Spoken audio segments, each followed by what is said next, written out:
Bonjour chers téléspectateurs de R7 et bienvenue à notre chronique de ce jour.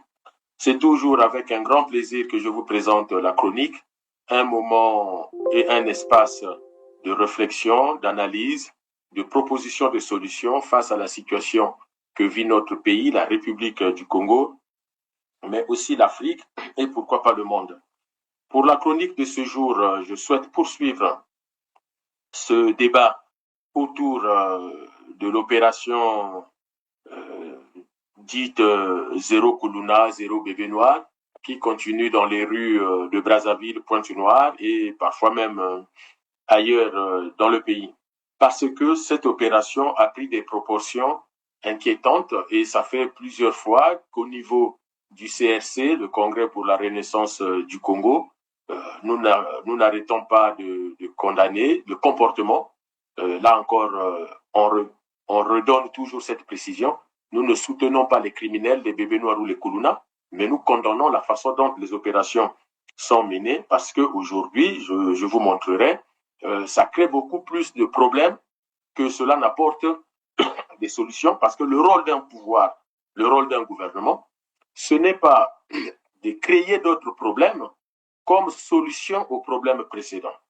Le rôle d'un gouvernement, c'est de trouver des solutions pour arrêter le problème et que ça ne recommence plus. Or là, on voit que ça prend des proportions avec des victimes innocentes de plus en plus. Et d'ailleurs, les images partagées par les Congolais montrent que ce sont plus en plus des victimes innocentes que des vrais Koulouna qui sont assassinés.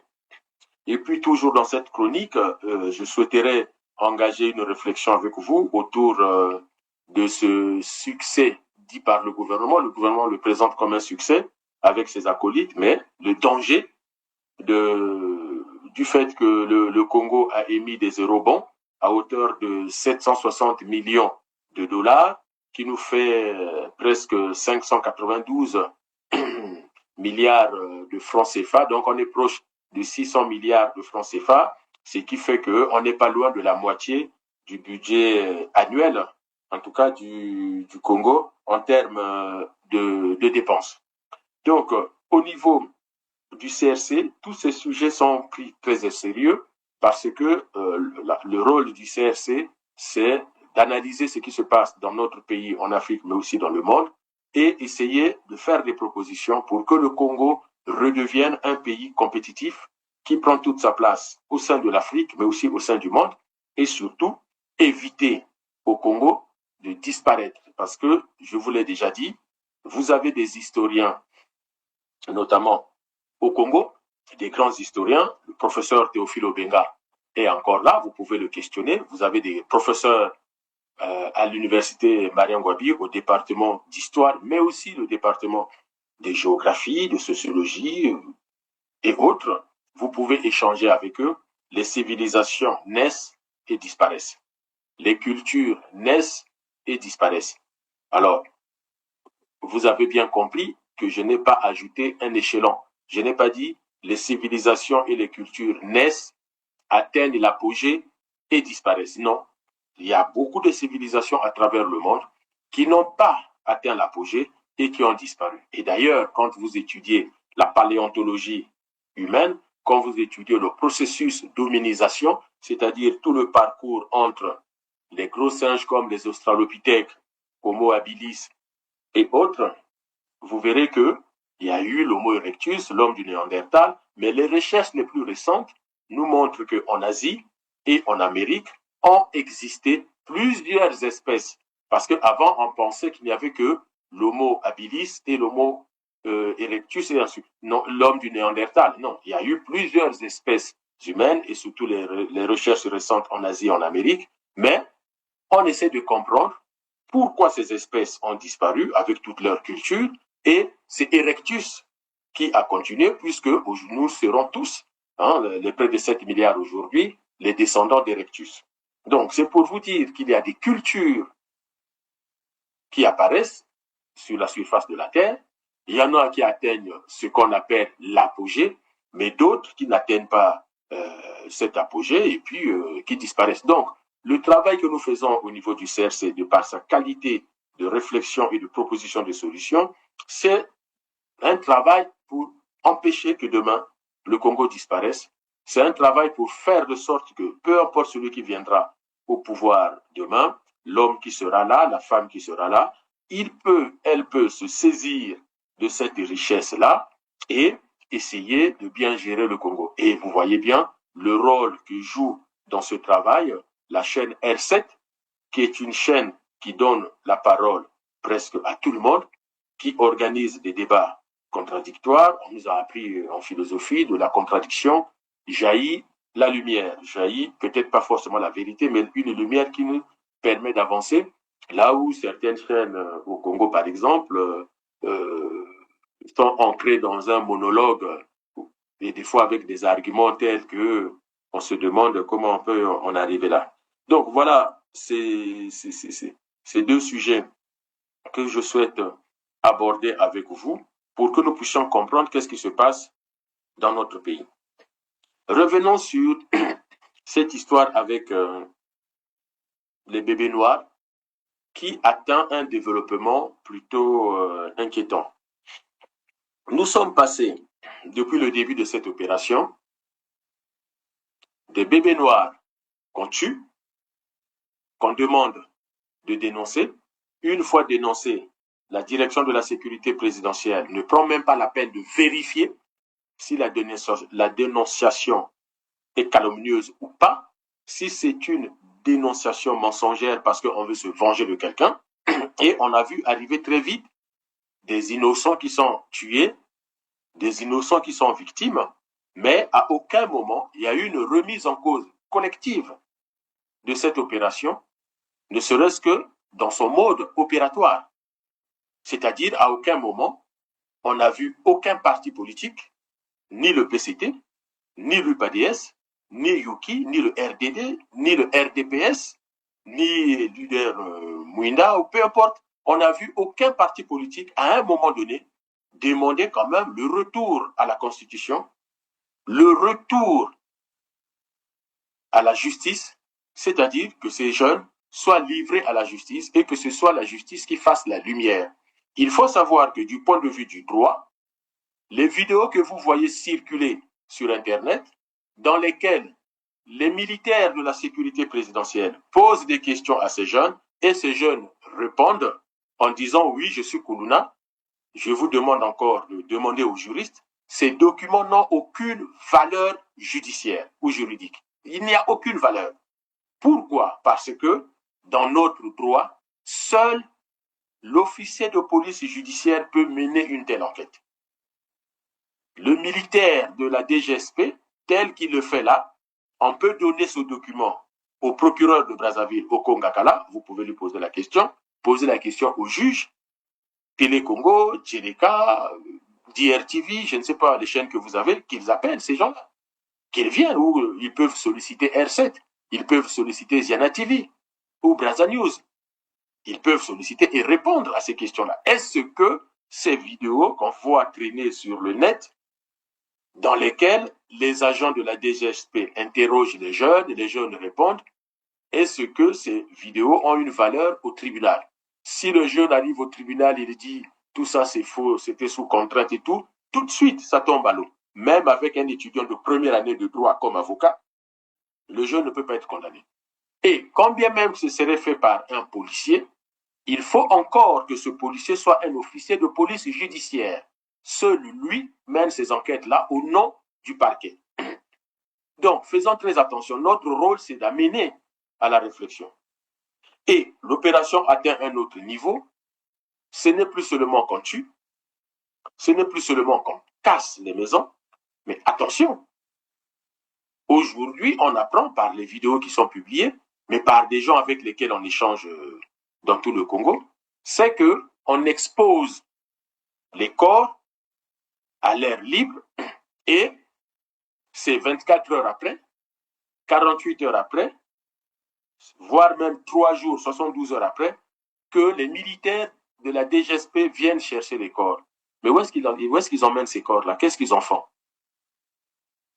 Ce qui est quand même préoccupant en tant que Congolais, Mais en tant qu'humain, j'ai envie de dire humain, peu importe le pays, comment on accepte dans un pays que des corps, vous savez, les musiciens avaient tendance à chanter Ebembe ya soso matangate, Ebembe ya mbwa matangate. C'est-à-dire, on ne fait pas de veillée quand un chien est mort, quand une poule, un mouton est tué. Mais un être humain, quand il meurt, même un mort-né, comme on le dit, chez nous, dans nos cultures, on a souvent l'habitude de toujours faire une veillée. Or là, on interdit même aux parents de veiller leur mort et donc de faire même, d'entrer même dans un processus de deuil. Dans une récente intervention, j'ai parlé d'un pouvoir qui déshumanise les Congolais. C'est-à-dire, on ne reconnaît pas à ces gens le caractère d'humain. Or, même les criminels les plus renommés du monde, on ne les a jamais dénié le statut d'humain. Mettez-vous à la place de la mère de l'enfant. Peu importe le crime qu'on impute à l'enfant, mais mettez-vous à la place de la mère de l'enfant. Mettez-vous à la place du père de l'enfant. Mettez-vous à la place des frères et sœurs, des autres membres de la famille. Mettez-vous à la place des amis du quartier qui voient ce corps allongé par terre pendant des jours, mais par la suite, qui s'occupe de soigner la structure psychologique, qui s'occupe de prendre en charge le traumatisme de cette famille. Congolais boya kanambongi. Bon, on a un problème à voir. Nzambe a gosala, Nzambe a salaka toujours. En tout cas, Nzambe a touché Congolais au YouTube à la vidéo. Bato au YouTube à la vidéo. Balinga lombongi ou pas. Nzambe a accompagné bango, à protéger bango, à soutenir ma famille na bango. Bozota la oyo, eza moto. Par rapport à témoignage oyo na recevoir, DGSP à Bomakié, il y a je pense 4 jours. Abandonna qui corps jusqu'aujourd'hui. Donc na un message. Il y a frère Wana contacté nga. Alobi Salivan, comment allez-vous? Ce matin, j'ai fait la ronde du quartier Bissongo pour voir avec mes propres yeux, hein, Ebembe, nana posana loba, mo wana de parce que toi na TikTok. Voilà, wana ezako se décomposer d'un monsieur ou DGSP à Bomaki, paix abandonnaki depuis 4 jours. Nakacha Lopango, place côté à Laki locataire. Donc un Laki locataire dans le Pango Oyo. Mais actuellement, Ebembe wana eza en décomposition, pesa ko déranger babiton tout ya quartier. Alobi et met en grand danger les hommes, les femmes et les petits-enfants vivant dans cette parcelle.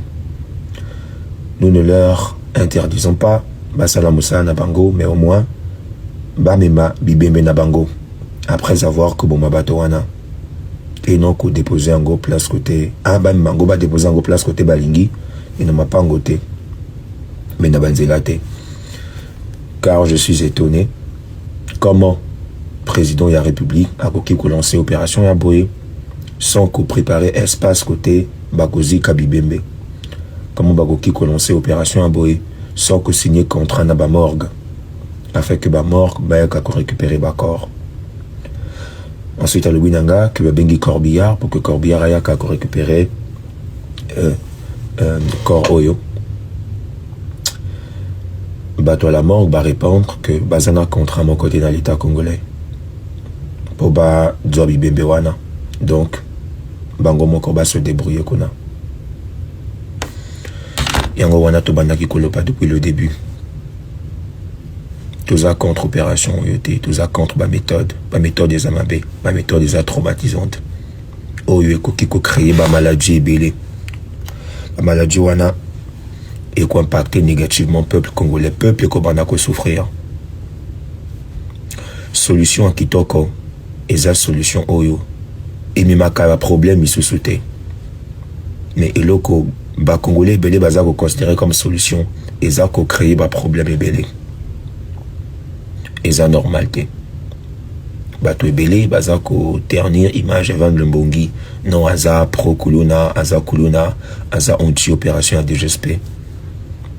Est-ce que bino bokoki ko sepela soki esalemaki na parcelle na bino genre bozana accord ya moto o DGSP abomaki na kati lopango na bino? Est-ce que bolingaki bo sepela nango? Est-ce que c'est humain?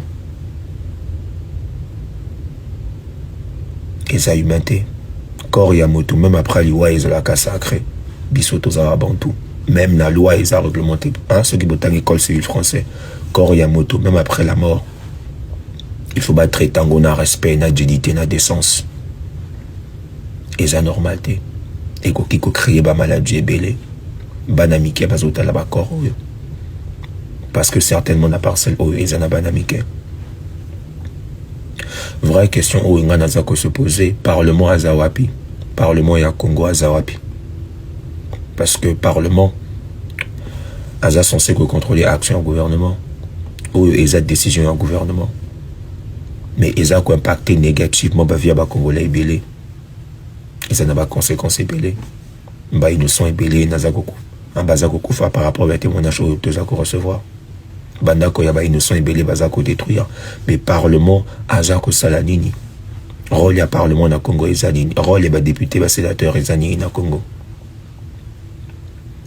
En tout cas, tu continues que tu as Kamboka de sur la prière. Hein, Thomas Zaka vu de prière. Oyo est normalité. Oyo est normalité. Voilà. Ma jeune, pour se protéger. Pour s'ambela ibele. Voilà. Thomas Zaka vu de prière. Bochango Kikuna. Attention, je ne suis pas en train de dire que le Kuluna n'est plus Kuluna. Ou non, je dis juste que en tant qu'humain, il y a un traitement judiciaire, il y a un traitement social de la délinquance dans la ville. Dès lors que nous sommes des sociétés humaines, dans les sociétés humaines, il y a la question de la délinquance. Mais il y a un traitement judiciaire, il y a un traitement administratif de la délinquance. Mais on ne peut pas comme ça exposer les corps et interdire aux parents de ne serait-ce que récupérer le corps pour l'enterrer. En fait, il faut expliquer aux gens à quoi rime, à quoi consiste tout ça. C'est quoi le message que le pouvoir veut renvoyer? Là, ce n'est plus seulement tuer, casser des maisons, mais on atteint un stade de déshumanisation de ces corps, de sorte qu'on les laisse à l'air libre. Mais j'essaie de trouver une réponse, une explication pour vous donner. Très sincèrement, je n'en trouve pas. Oui, il a été Kuluna. Oui, il a commis peut-être des crimes et autres. Mais non, au nom de la société civile, au nom de l'état de droit, il a droit à être jugé correctement selon les règles établies par notre Constitution. Et s'il est reconnu coupable, il faut qu'il soit sanctionné. Qu'on le condamne à la prison à vie, qu'on le condamne aux travaux forcés, personne n'est contre. Mais la manière dont la sécurité présidentielle est en train de faire les choses, on n'arrive plus à lire c'est quoi leur objectif. Surtout que la crainte aujourd'hui, on entend plus parler des victimes tuées qui ne sont pas eux-mêmes Kuluna. La dernière en date, c'est hier, je lisais sur Facebook la photo d'un jeune qui a été mis parce qu'il avait des tatouages, il a été tué. Mais mon Dieu, est-ce que le décret tant vanté par Sassou Nguesso, le décret que Sassou a dit, il y a un décret dessus. Hein? Oui, mais est-ce que ce décret dit qu'il faut tuer les gens qui ont des tatouages? Dans quel texte juridique, administratif, il est établi qu'il y a un lien intrinsèque entre tatouage et délinquance? Dans ce cas, David Beckham était un délinquant. Il faut donc, si un jour il vient au Congo, il faut l'arrêter, pour ne pas dire le tuer. Dans ce cas, beaucoup de sportifs ne viendront jamais au Congo. Parce que beaucoup de stars, j'ai envie de dire, il y a très peu de sportifs et de stars qui ne sont pas tatoués. Donc, on a créé comme ça des raccourcis qui sont des descriptifs sociologiques dangereux où on fait le lien entre les locks et la délinquance, les tresses pour le garçon et la délinquance, comment on appelle ça, les tatouages et la délinquance. Mais qui a défini le mode d'existence du Congolais pour dire tel accoutrement, c'est de la délinquance, tel accoutrement, ce n'est pas de la délinquance? Dans quel document, dans quel code civil ou dans quel code pénal on a décrit ce genre de choses? Parce que si c'est dans aucun document administratif ou judiciaire ou juridique, mais au nom de quoi on s'autorise à ça? Et ça pose des sujets très, très, très graves pour notre pays. Aujourd'hui, après l'exposition des corps, qu'est-ce qu'on constate? On constate que la sécurité présidentielle a commencé par brûler les motos et maintenant on brûle les maisons. Je suis sincèrement désolé. Comment on peut brûler les motos sans penser aux conséquences invisibles au moment où on brûle les motos sur la population? Quand on brûle la maison, alors la conséquence est immédiate. Ça, ce n'est pas la peine d'aller réfléchir. Je vous laisse regarder ces deux vidéos et je reviens dans mes analyses.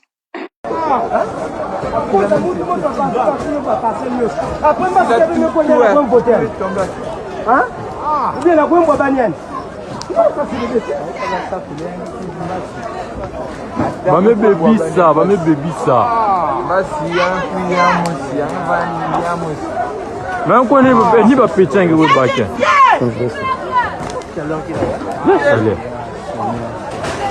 Dani Lupin est à Banguyoka.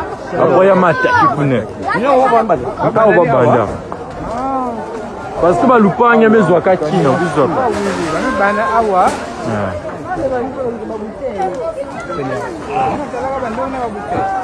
J'en ai t'avais été souci à papa. Cause à moi tout moi.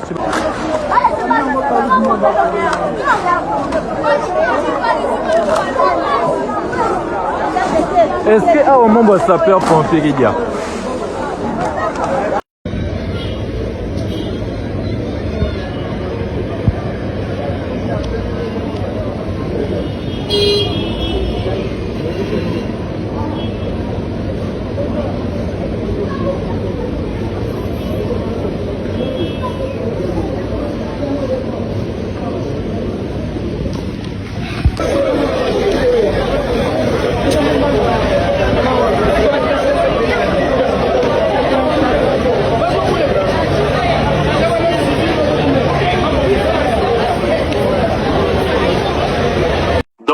Dans ces deux vidéos, nous voyons comment la direction de la sécurité présidentielle rassemble les motos, met le feu et regardez cette fumée noire qui monte. Regardez cette fumée noire qui monte. Vous savez, on a fait un peu de la chimie au collège et au lycée. Rappelez-vous des cours de chimie qu'on commençait en 5e et puis jusqu'en terminale, sauf si on est en série A et c'est dans les lycées. On nous dit, rien ne se crée, rien ne se perd, tout se transforme. Et ceux qui ont fait des études sur l'environnement le savent encore, les géographes et autres le savent. Cette fumée qui monte, vous pensez que ça monte pour aller au paradis? Non, mes chers compatriotes. Cette fumée noire que vous voyez là ne va nulle part ailleurs. En fait, au fur et à mesure que cette fumée monte, mais les molécules du carburant se mélangent avec les molécules qui sont dans la nature. Les atomes et les molécules des pneus qui brûlent ce caoutchouc, ce pétrole, qui devient fumée. Mais ça se mélange. Mais qu'est-ce qui va se passer? Il va se passer que ces molécules et ces atomes vont traîner dans l'air. Et ceux qui sont là, ou dans les environs, ou peut-être je ne sais pas combien de kilomètres ça va parcourir, mais ils vont respirer cet air pollué. Et donc, dans 6 mois, dans 1 an, dans 2 ans, on va, si on est sérieux, comme on n'est pas sérieux, on ne le saura pas. Mais soyez attentifs dans vos familles, parmi vos amis. des gens vont avoir de plus en plus des pathologies respiratoires. Mais on ne fera pas le lien avec les motos qu'on est en train de brûler autour de cette foule de gens qui sont là et qui respirent cet air pollué. Et dans le même temps, la ministre Arlette Nono-Soudan ne réagit pas pour dire à son homologue de la défense, pour dire à son oncle de président qui a commandé cette opération-là, pour dire, tonton, oui, on est en train de tuer les bébés noirs, mais dis à tes gars d'arrêter de brûler parce que là, c'est la santé de la population qui va être impactée. C'est l'environnement qui va être pollué. Et vous pouvez demander aux chimistes, vous pouvez demander aux ingénieurs spécialistes de l'environnement, cette fumée qui monte, je vous ai dit, ça ne disparaît pas. Les atomes se mélangent avec, les atomes, les molécules se mélangent avec ce qu'on trouve dans la nature. Mais qu'est-ce qui va se passer? Tiens, il pleut souvent à Brazzaville et à Pointe-Noire. Mais la pluie, vous ne voyez que l'eau de la pluie. Mais ne vous inquiétez pas, je vous dis encore, demandez aux chimistes, demandez aux biologistes, demandez à ceux qui ont étudié, en tout cas, comment protéger l'environnement. Ils vous diront, c'est que quand il pleut, toutes ces molécules, du charbon, du pétrole, de tout ce qui a brûlé, qui traîne dans l'air ambiant, sont déposées au sol. Ces molécules déposées au sol entrent dans le sous-sol et arrivent dans nos nappes phréatiques et vont polluer les nappes phréatiques. Ce qui fait que lorsque vous avez, comment vous appelez ça, les forages, vos forages, quand vous forez l'eau, je suis désolé, qui vous a dit que l'eau du forage est de l'eau potable? En tout cas, pas de cours de chimie que j'ai fait en cinquième. Cinquième, l'eau propre, limpide, n'est pas de l'eau potable, nous disait le professeur de chimie en cinquième. L'eau du forage, l'eau du puits, aussi propre, limpide peut-elle être, elle n'est pas de l'eau potable parce que les microbes ne sont pas visibles à l'œil nu. Les molécules et les atomes ne sont pas visibles à l'œil nu. Et donc, c'est cette eau de forage polluée, contaminée par les particules qu'on avait rejetées dans l'air quand on a brûlé les motos et qui sont tombées avec l'eau de pluie. Et ces particules-là, nous allons les boire dans les eaux de forage. Et on se pose des questions sur les maladies, souvent des maladies métaboliques, que nous avons au Congo, que nous avons à Brazzaville, que nous avons à Pointe-Noire. Mais personne ne fera ce lien. Personne. Sauf peut-être au niveau du CRC, parce que nous poussons très, très, très loin la réflexion scientifique. Moi, je me souviens, à un moment donné, à Brazzaville et à Pointe-Noire, on avait comme ça une espèce d'épidémie de diarrhée, des gens qui avaient de la diarrhée, des gens qui avaient des vomissements. Mais à un moment donné, regardez les poubelles. Ce qu'on ne vous dit pas par rapport aux poubelles, quand on les brûle, c'est pareil, c'est le même processus. La fumée, quand on brûle ces poubelles-là, mais vous croyez que cette fumée-là, elle fait quoi? Mais elle contamine. On sait qu'à Pointe-Noire, beaucoup de gens toussent. Mais personne n'a fait. Les médecins peuvent vous expliquer. Il faut que les médecins jouent leur rôle. Nous avons un bureau, le bureau de l'Afrique pour l'OMS. Mais ces agents de l'OMS, allez leur poser la question. Nous avons l'hôpital Adolphe Cissé. Nous avons l'hôpital de Luandili. Nous avons l'hôpital de Patra. Mais ces hôpitaux doivent faire remonter, doivent publier les résultats de leurs travaux sans dire le nom des gens. Ils peuvent vous dire, ce mois-ci, dans notre hôpital, on a consulté tant de personnes qui présentaient des pathologies liées à ça. Et puis rechercher, mais pourquoi on a une recrudescence de ces pathologies? Les poubelles qui sont brûlées, pareil. L'air est pollué, même si on ne le sent pas. Mais ça ne veut pas dire que vous n'êtes pas en train d'inhaler, de respirer des molécules à terme qui vont s'accumuler dans vos poumons. Et aujourd'hui, moi je mets au défi les autorités congolaises de pratiquer des radios pulmonaires à tous les habitants de Pointe-Noire et de Brazzaville. Vous verrez que 80% des habitants, 80% des habitants, ils ont des poumons ressemblant à des poumons de fumeurs alors qu'ils n'ont jamais fumé depuis leur naissance. D'où on parle en Occident, on parle du tabagisme passif, c'est-à-dire vous inhalez des fumées rejetées par les fumeurs et sans se rendre compte que en inhalant ces fumées-là, vous allez avoir des poumons qui sont comme des poumons de fumeurs. Ce qui fait que dans les bureaux, dans des espaces fermés, on a interdit la cigarette. Donc vous imaginez chez nous, les gens vivent à côté de poubelles, respirent parfois l'air pollué par les poubelles brûlées, et ils ne vont pas se rendre compte demain, quand ils vont tomber malades, ils vont aller faire une radio, on va lui dire, mais tiens, vous fumez. Ah non, je ne fume pas. Ah bon, mais quand on voit la radio de vos poumons, monsieur, madame, on a l'impression que vous fumez quand même. Hein. Ah, Bandoki. Wana ikomi Bandoki. Wana ikomi ka, ah, noko nangawana. Ah, noko nangawana. Ah, oncle Amunina. Oh non, non, non, ni tante. Oh, mais qu'est-ce que je vais te soigner na yandi. Ndoni yangi na salamu pilina. Oh, noko nanga, asenga kinga mbongo na boyaki. Niye botoza kolokanga. On oublie que l'environnement est tellement pollué, c'est ça qui nous rend malades.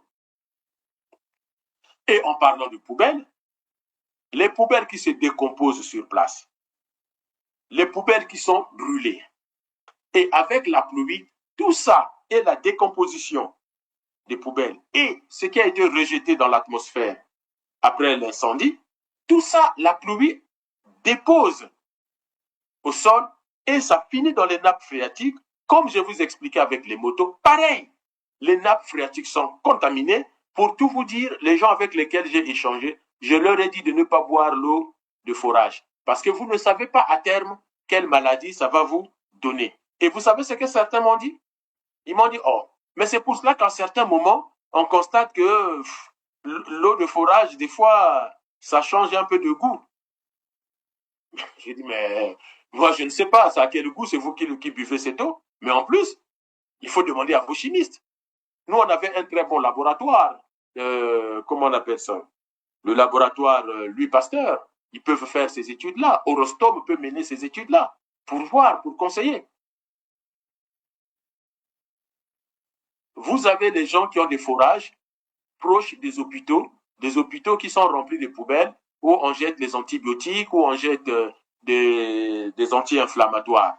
Vous savez, il y a un produit qu'on ne doit jamais prendre, sauf nécessité médicale. C'est l'anti-inflammatoire qui est très dangereux pour notre corps.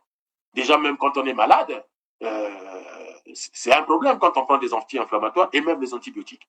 Sauf que les bouteilles qu'on jette à même le sol et tout, mais pareil, ça contamine les nappes phréatiques. Donc, l'eau de forage que vous allez chercher dans les nappes phréatiques, à terme, ça va finir par rendre les gens malades. Donc, ne soyez pas étonnés que dans 30 ans, dans 40 ans, au Congo, les populations développent des pathologies et on va se demander, mais d'où ça vient? N'allez pas accuser les sorciers. C'est technique, c'est scientifique. Et comme nous n'aimons pas la science et la technologie, la preuve, en 97, on a chassé celui qui nous a dit d'être dans la science et dans la technologie. On a préféré prendre un criminel. Pour ceux qui ne savent pas de quoi je parle, on a préféré chasser Bissouba, qui voulait mettre les Congolais dans la science et la technologie. On se moquait de lui. On a préféré un brigand comme Sassou. Et voilà le résultat aujourd'hui. Donc, cette histoire de Koluna, comme je vous le dis, a pris des proportions telles que il faut que cette opération cesse et que ça s'arrête. Parce qu'on ne peut pas comme ça traiter ce sujet. Vous avez vu cette maison qu'on a brûlée. C'est d'une irresponsabilité pathologique que de mettre le feu à une maison. Conclusion de course, vous entendez vous-même les occupants, ceux qui habitent là, ce n'est pas de la science-fiction. Nous, au CRC, on n'aime pas la science-fiction, sauf au cinéma. Mais quand il s'agit de la situation du Congo, nous sommes sérieux. Vous avez écouté ces gens-là. La sécurité présidentielle a mis le feu à une maison. Finalement, ça a brûlé tout un secteur. Ça a touché d'autres maisons. Mais qui a dit qu'il faut mettre le feu aux maisons? Mais c'est un acte criminel. vous ne trouverez pas dans un droit dans le monde comme sanction brûler la maison de quelqu'un. La destruction des maisons le long du littoral, dans les zones inondables et tout, ça peut être décidé par un juge administratif parce que les gens ont construit dans les zones non autorisées et qui n'ont pas obtenu les permis de construction des autorités compétentes. Oui, le juge administratif peut décider qu'on détruise la maison, mais en sécurisant. Mais jamais on a demandé de brûler. Et le feu, c'est très dangereux. La preuve, ça a contaminé d'autres maisons. Et demain, Sassou va présenter ses excuses aux populations. Mais Denis Sassou Nguesso ne se considère pas humain comme tous les Congolais. Il est un surhumain. Donc, il ne va jamais, il va considérer que c'est se rabaisser que de demander des excuses à ces populations, à ces habitants qui viennent de perdre leur maison à cause de l'irresponsabilité pathologique des agents de la sécurité présidentielle. Quel est le signe, le symbole de brûler une maison qui finit par brûler d'autres maisons? Vous voyez comment les maisons sont mitoyennes, sont collées. Donc, ça contamine les autres maisons. Mais d'où vient cette pratique? Comment on en est arrivé là? Qu'est-ce qui s'est passé dans notre pays? Qu'est-ce qui s'est passé dans la tête des Congolais pour qu'aujourd'hui, on arrive à ce niveau de destruction de l'humain où on voit même le fils du locataire, semble-t-il, est Koulouna, et combien même on explique à la sécurité présidentielle que c'est un locataire, on maintient quand même la destruction de la maison. On va jusqu'à dire aux gens, sortez vos affaires, dans 2 jours ou dans 3 jours, on vient casser la maison. Mais vous imaginez dans quel état psychologique sont ces gens-là qui sortent? Oui, mais si vous ne dénoncez pas votre fils, on viendra casser la maison. Mais qui va porter le traumatisme de cette famille qui livre un des siens parce qu'il faut sauver une maison? Vous allez casser la maison, vous allez partir. Mais cette famille va rester traumatisée. Parce que malgré tout, ils auront toujours le souvenir qu'on a préféré livrer un de nôtres pour sauver la maison. Et ça, ce sont des blessures. Ça, ce sont des blessures psychiques. Vous ne savez pas comment les réparer, comment les soigner. Et c'est des choses à ne pas faire. Si vous regardez les productions du CRC, le CRC ne fait pas seulement condamner, ne fait pas que condamner des exactions extrajudiciaires, des assassinats extrajudiciaires. On fait aussi des propositions. Où sont les politiques publiques d'insertion sociale et professionnelle de la jeunesse? Tous les pays du monde, je dis bien tous les pays du monde, quand on doit régler la question de la jeunesse, même pas la délinquance, c'est juste la question de la jeunesse, tous les pays du monde qui veulent s'occuper de leurs jeunes mettent en place les politiques publiques d'insertion sociale et professionnelle de la jeunesse. C'est-à-dire, nous avons des jeunes étudiants. Eh bien, dans les pays sérieux, il y a des campus. Il y a des allocations d'aide au logement pour que les jeunes étudiants puissent trouver un logement. Parce que sans étudiants, les étudiants ne sont pas tous originaires de la localité où se trouve l'université. Nous avons nos enfants qui viennent de Ouesso. Comment quelqu'un qui obtient son bac à Ouesso, à Imfondo, à Mosaka, à Mosenjo, à Kinkala, à Djambala, tous ces gens-là, à Dolizy, pourquoi pas? S'ils viennent à l'université Marien Ngouabi, ils seront logés comment? Le Congo n'a même pas 10 000 étudiants. On n'arrive pas à prendre soin. Mais la Chine, Shanghai, c'est plus de 20 universités, de 13 à 15 000 étudiants par université. Tous ont une chambre au campus. Tous ont un lit au campus. J'ai étudié à Shanghai, 4 ans. J'étais étonné. J'étais vraiment étonné et j'étais admiratif quand j'ai vu ça. J'ai étudié à Fudan, étudiants étrangers comme étudiants chinois, tous ont une chambre au campus. Et je disais aux amis africains, déjà à l'époque, nous sommes en 96, 97, j'ai dit, et nous, à l'époque, on avait quoi? 6 000, 8 000 étudiants. J'ai dit, et nous, on n'arrive pas à héberger 6000 étudiants.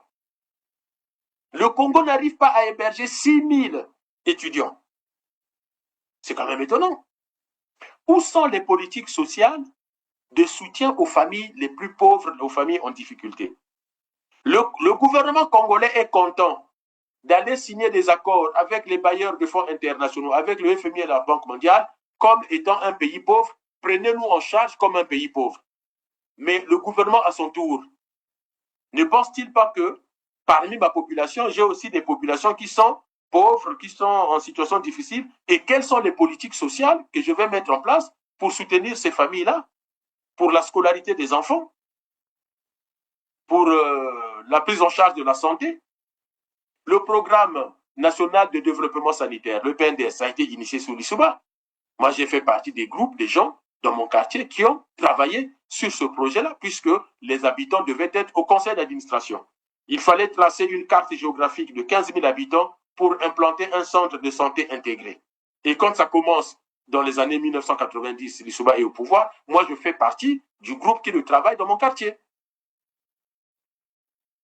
Et comme j'étais au département d'histoire et j'avais aussi des cours de géographie, et que dans les cadastres, on n'avait pas les cartes, puisqu'il y avait des nouvelles parcelles, les cartes datées de la colonisation, la carte pour notre zone de centre de santé intégré, pour notre CSI, c'est moi qui l'ai dessiné la carte. J'ai fait chaque rue pour au moins dessiner la carte. Mais la carte ne peut devenir définitive qu'avec de la photo aérienne et avec de l'imprimerie, puisqu'il y a une échelle à attribuer. Bon, ça s'est arrêté en chemin, puisque après je suis allé étudier en Chine. Mais j'ai assisté aux réunions du conseil d'administration. Le principe était que chaque famille paye une allocation de 2500 francs CFA et à un carnet, à un numéro d'adhérent. Et à chaque fois que un membre de la famille est malade, moyennant 500 francs, vous avez la consultation, les médicaments, les examens au laboratoire du CSI. Et ce système, est-ce que ça fonctionne toujours? Je n'en sais. C'est une manière. Et donc, le surplus, c'était à la charge de l'État de financer. Donc, c'est déjà une manière de prendre en charge les familles pauvres en difficulté. Est-ce que ces politiques existent? Ça n'existe pas. Mesdames et messieurs, chers internautes, bonjour et bienvenue sur Anthropo Congo, votre chaîne qui vous parle d'anthropologie appliquée. C'est une fois de plus un réel plaisir de vous retrouver après quelques moments d'absence liés à des activités professionnelles. Me voici devant vous pour vous parler d'une thématique qui défraie la chronique en ce moment à Brazzaville, en République du Congo. De quoi s'agit-il? Il s'agit donc de l'opération lancée par la Direction générale de la sécurité présidentielle qui consiste à traquer des bébés noirs, ces bandes armées des machettes et qui sèment la terreur à Brazzaville, entraînant mort d'hommes. La DGST a donc lancé cette opération pour juguler en quelque sorte ce phénomène qui fait beaucoup de mal dans la société ou dans les quartiers de Brazzaville. Alors, mon propos ici n'est pas de dire que cette opération elle est bonne ou elle est mauvaise. En tant que chercheur en sciences sociales, en tant qu'anthropologue, je viens pour vous parler des différents points de vue qui sont sortis de cette opération. À travers cette réaction, je voudrais donc apporter ma contribution face à ce phénomène, à cette situation qui se déroule actuellement à Brazzaville, notamment face à cette opération qui se déroule à Brazzaville actuellement. Cette opération, il faut le dire, a fait couler beaucoup d'encre et de salive du côté de l'opinion.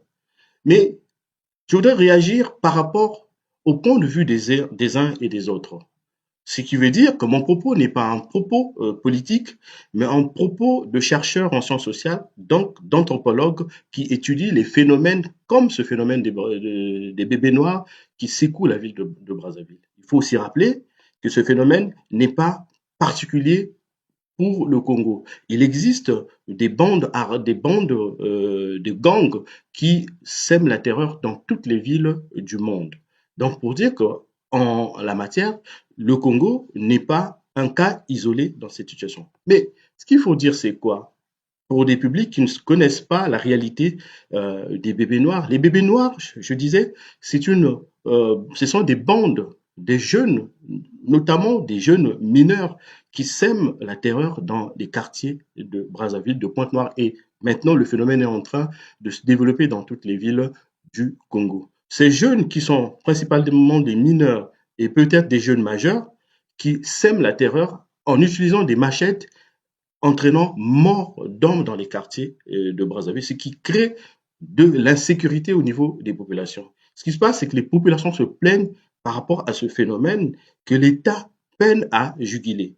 Et donc, c'est dans cette logique que la Direction générale de la sécurité présidentielle a pris les choses en main pour faire face à ce phénomène, chercher à éradiquer ce phénomène. Il faut le dire aussi qu'avant cette initiative de la Direction générale de la sécurité présidentielle, il y a eu une opération coup de poing qui avait été baptisée coup de poing, menée par la police nationale. Cette opération s'est soldée par les résultats que nous connaissons, sans doute qui a fait que la Direction générale de la sécurité présidentielle prenne les choses en main afin d'apporter des solutions à ce phénomène. Ce qui se passe, c'est qu'il y a eu beaucoup de réactions par rapport à l'intervention, à l'implication même de la Direction générale de la sécurité présidentielle, étant donné que cette direction s'occupe de la sécurité du président. Je ne suis pas donc juriste pour parler de la légitimité ou non, de la légalité ou non de ce phénomène par cette Direction générale de la sécurité présidentielle. Ce que je veux vous expliquer ici, ce sont les réactions qui découlent de cette opération, des réactions qui sont à l'intérieur du pays, mais aussi à l'extérieur du pays. Ce qui m'intéresse, moi, en tant que chercheur en sciences sociales, en tant qu'anthropologue, qui étudie les phénomènes urbains, les phénomènes sociaux, ce sont les discours développés par les uns et les autres de façon à apporter une espèce d'éclairage, de nuance par rapport à ce qui se dit et ce qui s'est raconté autour de cette opération. Donc, je me garde de parler de la légalité ou de la légitimité même de cette direction, de cette brigade de la sécurité présidentielle à apporter une solution telle qu'ils sont en train de le faire en ce moment à Brazzaville. Alors, ce qu'il faut dire, c'est qu'à l'intérieur du pays, et notamment à Brazzaville, cette opération semble être appréciée par la majorité de la population. Ce qui se comprend parce que la population, elle souffre, elle est victime de ce qui se passe au quotidien et elle a besoin des solutions. De l'autre côté, la diaspora, qui n'est pas non plus contre cette opération, mais se questionne simplement par rapport à la façon, à la méthode utilisée par cette division de la sécurité présidentielle pour répondre de manière efficace à cette situation, à ce phénomène. Donc, entre ces deux opinions qui sont, il faut le dire, ils sont tous d'accord qu'il doit trouver une solution, qu'on doit trouver une solution à ce phénomène. Ils sont tous d'accord qu'on doit trouver une solution à ce phénomène. Du côté de la diaspora, ils disent que cette opération, bien qu'elle est salutaire, mais elle ne devrait pas être menée telle qu'elle est en train de se faire. Donc c'est une question de méthode parce que dans les arguments qu'ils avancent, ils parlent des possibles violations des droits humains, ce qui peut se comprendre. Mais ce qu'il faut aussi dire, que pour les populations qui sont victimes de cette situation, c'est une opération salutaire dans la mesure où elle ramène la quiétude, la sécurité et la sérénité dans les quartiers longtemps abandonnés à eux-mêmes et souvent en proie aux exactions liées par ce que ces bandes font dans les quartiers. Il faut dire qu'on déplore de nombreuses morts dans les quartiers liées aux exactions commises par ces jeunes qui sèment la terreur. Et donc, pour les populations, l'urgence n'est pas la méthode. Pour les populations, l'urgence, c'est de trouver une solution face à ce qui pose un réel problème de sécurité publique dans les quartiers. Ce qui, sans doute, explique l'adhésion massive des populations face à l'opération qui est menée par la Direction générale de la sécurité présidentielle. Donc, de ce point de vue, on peut comprendre un peuple qui a besoin de solutions face à quelque chose qui leur fait mal. Et il faut aussi reconnaître que le gouvernement, face à des situations comme ça, essaie de trouver des solutions pour régler ces questions qui sont des questions difficiles pour les populations. Nous avons donc en face de nous trois formes de discours. Le discours officiel donc du gouvernement qui dit par tous les moyens, il faut juguler, il faut sécuriser les populations. Et l'option choisie, c'est l'option sécuritaire, en sachant qu'il y avait déjà cette option lorsqu'ils ont lancé l'opération coup de poing avec la police. De l'autre côté, les populations qui adhèrent massivement, il faut le dire, qui adhèrent massivement à cette opération parce que désabusés et fatigués par ce qui se passe, par les exactions auxquelles ils sont victimes tous les jours. De ce point de vue, la population ne voit pas forcément la méthode qui est utilisée, mais veut avoir une solution, d'où l'adhésion. Et de l'autre côté, notamment au niveau des Congolais de l'extérieur de la diaspora, on considère que l'opération est sans doute bonne à faire, mais ce qui se passe, c'est qu'elle peut déboucher à des possibles violations de droits humains. Et donc, on a toute la discussion se concentre autour de ces discours-là. Ce qui fait que, d'un côté, il y en a des gens qui pensent que certains ne sont pas pour, notamment ceux des Congolais à l'intérieur du pays, qui pensent que les Congolais de la diaspora sont contre cette opération, et vice-versa, on considère qu'en fait c'est une opération déclenchée sans études préalables.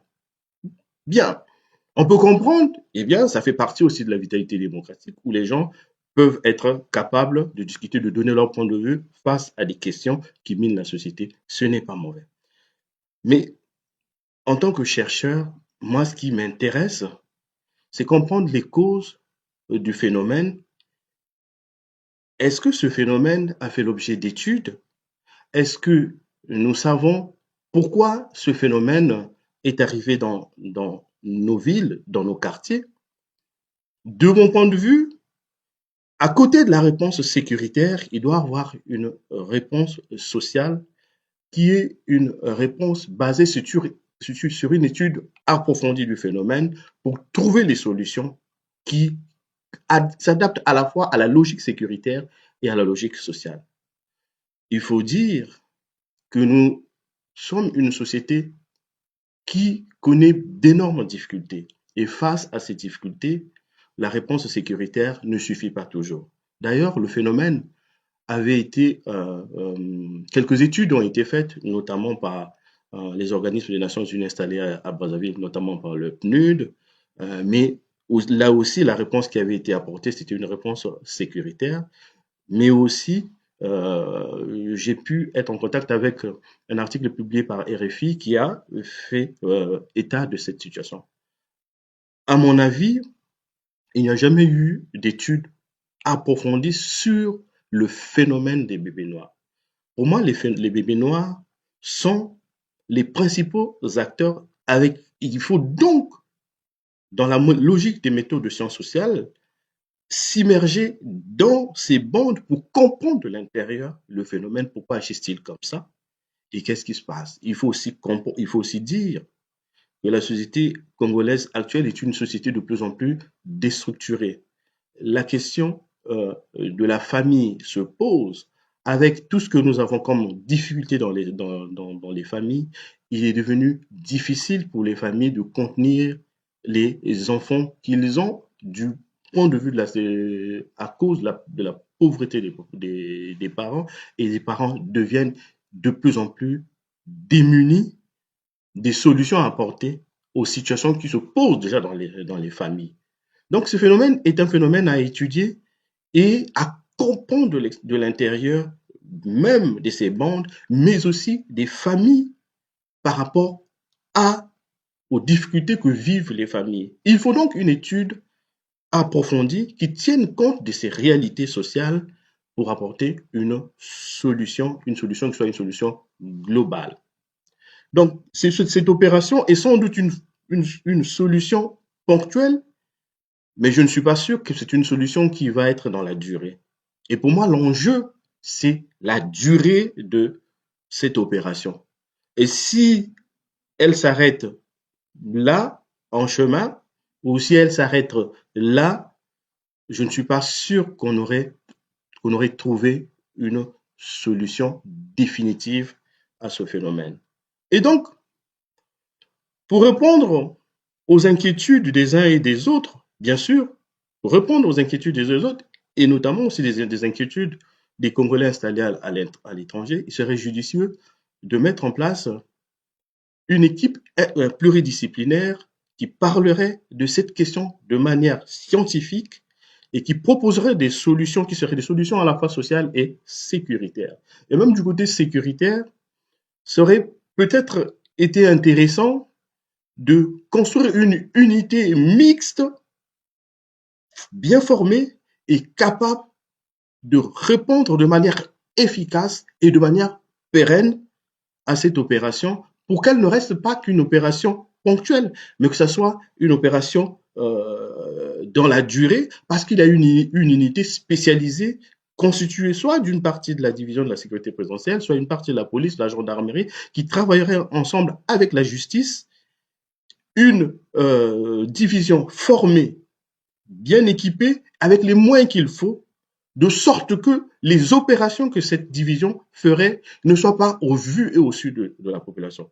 Parce que assassiner ou tirer ou juguler cette opération par le fait qu'on peut, et comme on le voit d'ailleurs, les populations elles-mêmes, elles font déjà justice quand elles attrapent un bébé noir, brûlent cette personne, ce jeune dans les quartiers.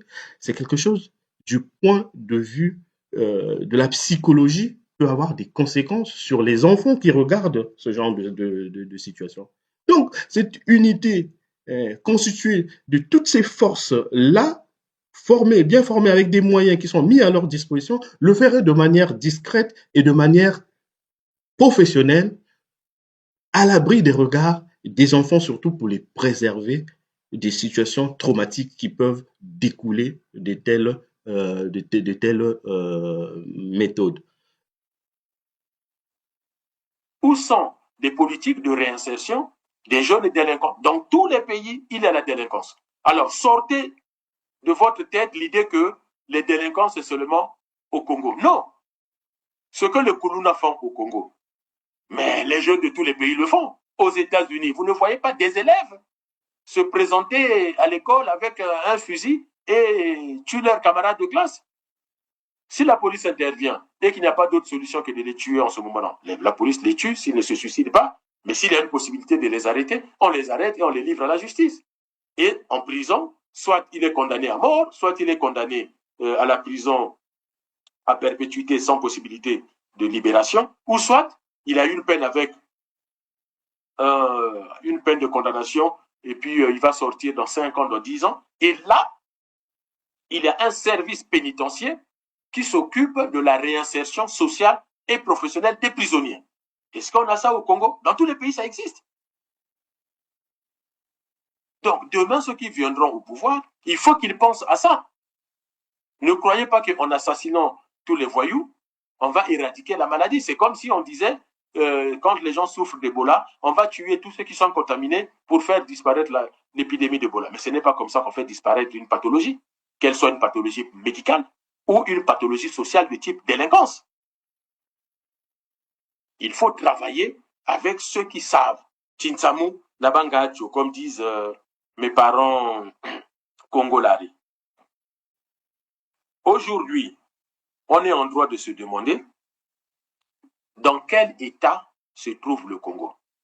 Quand on voit tout ce qui se passe là, il faut maintenant se poser la question, dans quel état se trouve le Congo?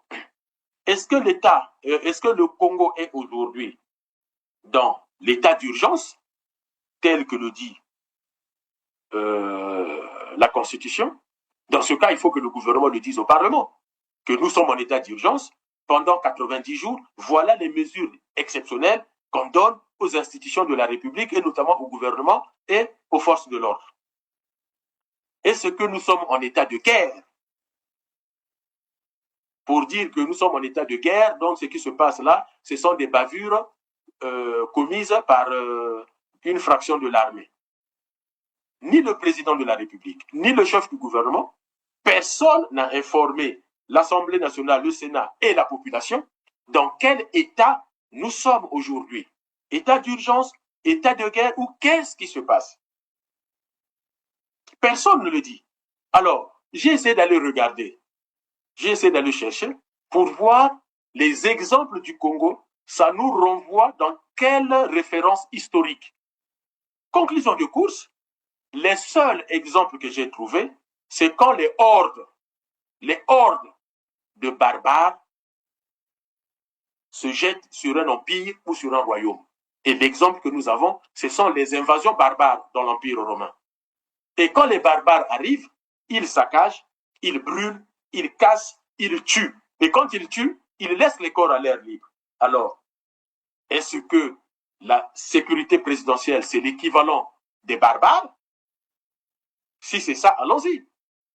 Et donc, il faut que le peuple s'organise pour lutter contre les invasions barbares de leur quartier. Parce que le mot barbare renvoie à l'absence de civilisation. Et dans la psychosociologie des groupes, je vous demande d'aller regarder, dans la psychosociologie du groupe, parce que le groupe se caractérise par son degré d'organisation et par son niveau d'organisation. Et la horde, c'est le groupe le plus dangereux parce que le niveau d'organisation est proche de zéro, c'est-à-dire même l'anarchie n'est pas suffisante pour comprendre le fonctionnement d'une horde. Et la manière dont se comportent les militaires de la sécurité présidentielle, en termes d'analyse psychosociologique et sociologique, ça me donne la définition d'une horde, c'est-à-dire c'est des barbares. Ce ne sont pas des gens civilisés. Parce que quelqu'un qui est civilisé, quelqu'un qui est encore dans l'humanité, il ne peut pas faire ça. Parce que là, on est dans la déshumanisation de l'être humain. Et ça, ce n'est pas possible. Le Congolais est un être civilisé. Peu importe ce qu'il s'est passé, il ne peut pas agir comme une horde de barbares. On agit toujours avec justice. Et c'est ça le sens de la République. Nous n'avons pas signé de partager en commun 342 000 km² et 6 millions d'habitants avec comme président Denis Sassou Nguesso pour qu'il se comporte comme un barbare. C'est pas possible. Le président de la République, c'est pas le chef de la meute ou de la horde ou des barbares. Le président de la République a prêté serment et il a dit « Je n'agirai que selon la Constitution ». Il n'a jamais dit qu'il va agir selon ses pulsions. Et là, dans ce dossier de Koulouna, tout le pouvoir agit de façon pulsionnelle. C'est-à-dire, les instincts grégaires sont sortis pour venger ce fameux militaire de la sécurité présidentielle qui a été agressé. Mais ce n'est pas possible. Il a été agressé à Brazzaville. Et pourquoi Pointe-Noire? Donc, vous voyez que nous devons faire très attention. Et d'ailleurs, ça m'a fait penser, je crois que c'est le deuxième président américain, vous irez vérifier. C'est le président Adams qui disait, si on veut détruire une nation, inutile de passer par 36 000 solutions, par 36 000 mécanismes. Il suffit d'utiliser l'épée et peut-être endetter le pays. Donc, vous imaginez, et c'est tout ça qu'on est en train de voir dans notre pays. D'un côté, on utilise l'épée et de l'autre, on utilise la dette. Eh bien, ce sont les cocktails nécessaires pour la destruction du Congo et la disparition du Congo. Les 342 000 km² resteront, mais la population ne sera plus celle que nous connaissons aujourd'hui. Et d'ailleurs, déjà, avec les Ouest-Africains, les Maghrébins, les Arabes et tout, les Asiatiques, ne vous en faites pas. On a déclenché le processus. Mais souvent, quand le processus est déclenché, les contemporains l'ignorent. Et au moment où on se rend compte, il est trop tard. Théophile Obenga est encore avec nous. Posez-lui la question. Posez la question aux historiens. Quand on se rend compte que l'Empire est menacé, c'est déjà trop tard. Quand on se rend compte que notre groupe risque de disparaître, en fait, le groupe a déjà disparu. C'est les quelques centaines, les quelques personnes qui restent, qui s'en rendent compte, mais il est déjà trop tard. Le processus devient irréversible. Il est impossible de faire la machine arrière. Aujourd'hui, on a encore peut-être le temps. Mais dans 10-20 ans, ça sera trop tard. C'est pour cela qu'aujourd'hui, il est important que tous les Congolais réfléchissent dans la façon dont on va répondre à la délinquance de mineurs, soit-elle une délinquance criminelle. Mais il y a une réponse judiciaire à apporter et une réponse en termes d'insertion sociale. Mais la réponse de Sassou, c'est zéro pointé. Cette réponse ne peut pas marcher. Et d'ailleurs, il faut que les militaires fassent attention. Cette semaine a commencé en France le procès d'un Congolais de la RDC accusé de crimes de guerre, de crimes contre l'humanité, au nom de la compétence universelle. Vous savez très bien que la loi sur la compétence universelle, c'est ce qui a fait qu'au Sénégal, on a jugé les crimes d'Hissène-Habré, les crimes commis au Tchad. Parce que le Sénégal est adhérent à la compétence universelle. C'est au nom de la compétence universelle que le général Ndengue a été emprisonné en France, heureusement que Chirac l'a sorti, au nom des crimes commis à Brazzaville.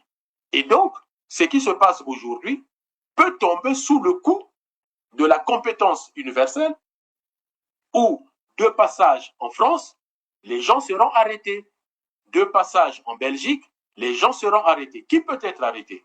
Le commanditaire, Denis Sassou Nguesso, le directeur général de la sécurité présidentielle, Serge Oboa, les militaires qui exécutent, mais sont aussi responsables et quitte à rechercher leur culpabilité, le chef d'état-major qui est supérieur hiérarchique d'Oboa, qui ne réagit pas, alors que c'est son travail de dire stop. Le ministre de la Défense, qui est supérieur hiérarchique d'Oboa et qui ne réagit pas.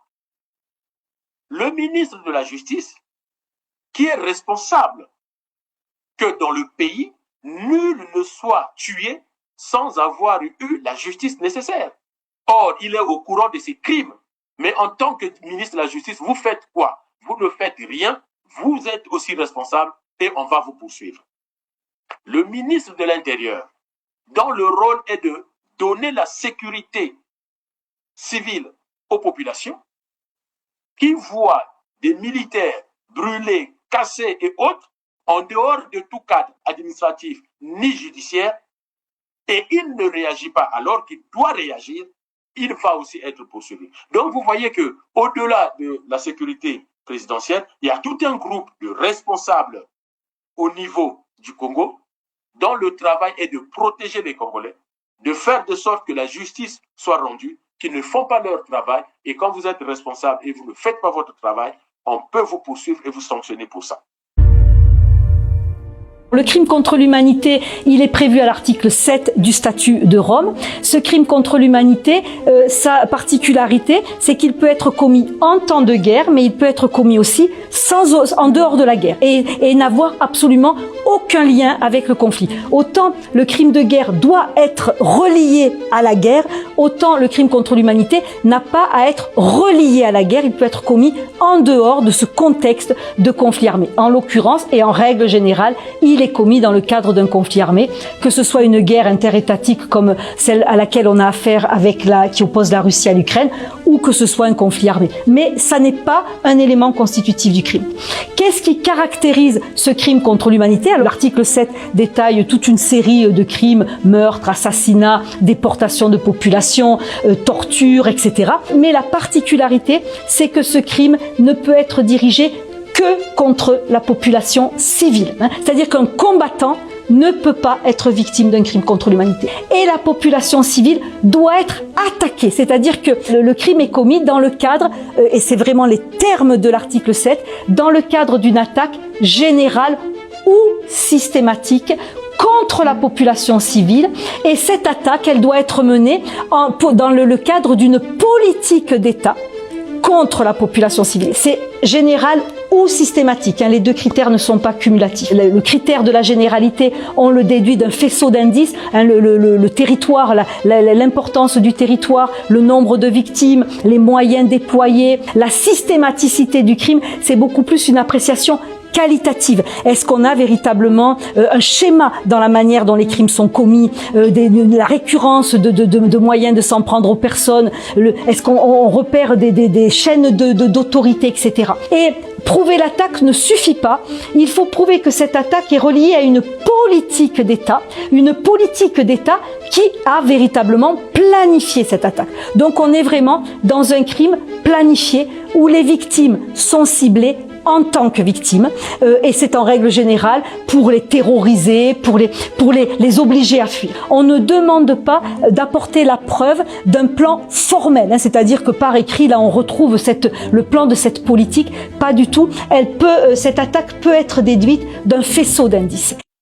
Donc, c'est très important que les Congolais comprennent ces choses-là, et d'ailleurs, j'ai vu quand même des interventions intéressantes sur certaines chaînes au Congo, où certains juristes ont pu dire que oui, le fait de casser les maisons, au nom de quoi les parents seraient responsables des actes posés par un jeune majeur. Au nom de quoi? Dans la loi, ça n'existe pas. Dans aucun pays du monde, les parents sont responsables des actes posés par un jeune qui a atteint la majorité. Et quand bien même que le jeune serait mineur, dans notre loi, il n'y a pas de sanction disant qu'il faut aller casser les maisons des gens ou les brûler. Donc, soit nous avons affaire à une armée républicaine, à une police républicaine, il faut que les choses soient faites selon le droit, ou soit nous avons affaire à des hordes, des militaires ou des barbares, et bien dans ce cas, il faut que, comme dans l'Empire romain et dans les autres empires, il faut que les populations s'organisent pour résister à ces ordres-là. Pour clôturer ce point, je vais vous dire une chose. La qualité, parce que j'entends les gens qui écrivent que la DGSP ne plaisante pas, ils sont forts, ils sont compétents. Je suis désolé. Prouvez-moi une seule personne, un seul intellectuel, un seul militaire qui vous dira qu'une armée, à travers l'histoire de l'humanité, une fois de plus, le professeur Théophile Obenga est vivant. Vous avez des grands professeurs, des grands spécialistes des sciences humaines au Congo. Et vous avez les interventions de Constant Ebarapeya que j'apprécie sur la chaîne Tcheleka. Demandez au docteur Constant Ebarapeya à quel moment de l'histoire de l'humanité on a évalué les compétences d'une armée par sa capacité à détruire sa population. Il n'y a qu'au Congo qu'on voit ce genre d'imbécilité, où on félicite un général par sa capacité à détruire des jeunes ligotés. Mais c'est une honte de s'attribuer même de la fierté pour de tels exploits. C'est une honte.